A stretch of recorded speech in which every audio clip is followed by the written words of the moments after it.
అమరావతిపై విషపు రాతలు రాస్తూ జగన్ పైశాచిక ఆనందం పొందుతున్నారని తిరువూరు ఎమ్మెల్యే కొలికపూడి శ్రీనివాసరావు మండిపడ్డారు. అమరావతిపై జగన్తో చర్చకు సిద్ధమని సవాల్ విసిరారు. తాడేపల్లి జగన్ ఇల్లు మునిగిందా అని ప్రశ్నించారు. కొండవీటి వాగు ద్వారా నీటిని నదిలోకి మళ్లించడం జరుగుతోందని జగన్కు తెలియదా అని ఎద్దేవా చేశారు. ప్రకృతి కన్నెర చేస్తే ముంబై జమ్మూ కాశ్మీర్ వరదలే సాక్ష్యమన్నారు.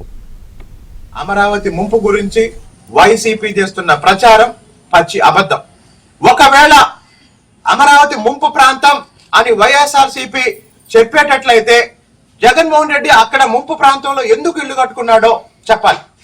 మరి 5 సంవత్సరాలు ముఖ్యమంత్రిగా అదే తాడేపల్లి ప్యాలెస్ లోనే ఉన్నాడు.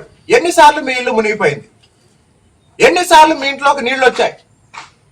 కాబట్టి అమరావతి గురించి ఎవరైనా వైసీపీ నాయకులు, జగన్మోహన్ రెడ్డి కావచ్చు, ఆయన పార్టీ తరఫున ఎవరైనా సరే అమరావతి రాజధానిగా అమరావతికి ఉన్న అర్హతలేంటి, అమరావతిలో ఉన్న ఇబ్బందులేంటి, నిజంగా మీకు హేతుబద్ధంగా చర్చించడానికి చిత్తశుద్ధి ఉంటే, నిజాయితీ ఉంటే నేను సిద్ధంగా ఉన్నాను.